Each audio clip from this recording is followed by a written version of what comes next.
In 1992, Pope St. John Paul II published the official Catechism of the Catholic Church, the first universal catechism to be published since the Catechism of the Council of Trent in the year 1566.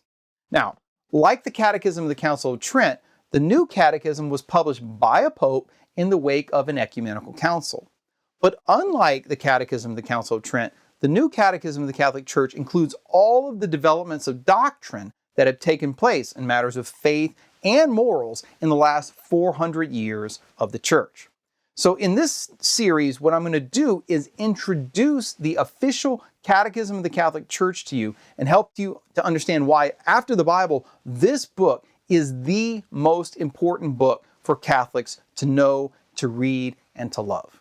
So in this series, we're going to look at things like, how did we get the new Catechism of the Catholic Church? What's the story behind its composition? Who wrote it? Why was it put together by Pope John Paul II? Why do you think it was so important? What role did the future Pope Benedict play in the composition of the Catechism?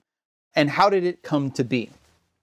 We're also going to look at the differences between the new Catechism of the Catholic Church and the old Catechism of the Council of Trent. How are they similar? How are they different? And how in particular does the new Catechism reflect major developments of doctrine in matters of faith and morals, especially some of the Marian doctrines about Our Lady?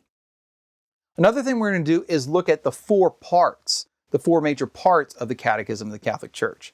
Part 1, which is on the Creed, the doctrines of the Church. Part 2, on the sacraments and the liturgy of the Church. Part 3, on morality, which revolves around the Ten Commandments and the social teachings of the Church. And Part 4, which is many people's favorite part, the part on prayer and the spiritual life. And one of the things I'm going to do is I'm going to show you how the new Catechism of the Catholic Church has extremely significant developments, not just in the areas of doctrine like with regard to Mary, but also on the liturgy, as well as on the morality of the Church and on the mystical life and on the universal call to holiness that is for all people, clerics and laity included. Another thing we'll do in the series is we're going to look at how to use the Catechism of the Catholic Church. For many people, when they come to the Catechism, they kind of treat it maybe like a phone book or a reference work. It's something you look things up in when you want to find the answers. And that's okay. That's fine. It is actually meant to be used as a reference work.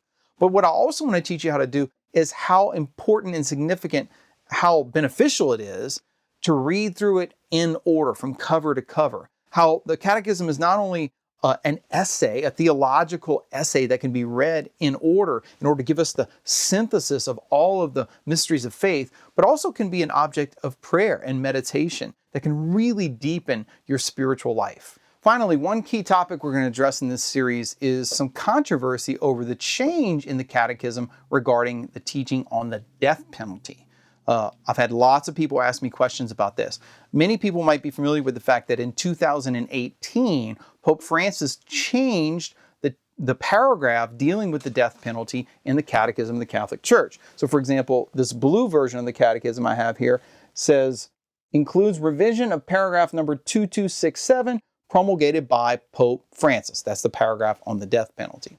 But what people often aren't familiar with is that before Pope Francis changed paragraph 2267 on the death penalty, Pope John Paul II had already changed the paragraph on the death penalty in the second edition of the Catechism published in 1997. It's the green one that I have here. So what we're going to look at is, why did Pope Francis change the teaching on the death penalty, and why did Pope John Paul II change it before him? And what is the relationship between the changes Pope Francis made and the changes made by Pope John Paul II? What is the Church's teaching on the death penalty and the Catechism, and how did it change, and how can it change, and what is the implications for the Church's teaching today?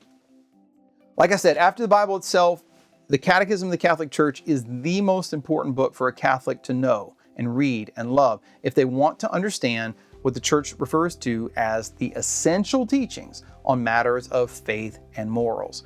So if you have wanted to dive in deeper to the Catechism, if you've ever wondered about the history behind the book, the authority of the book, as well as the question of some of the changes that have been made to the Catechism, how can a catechism change?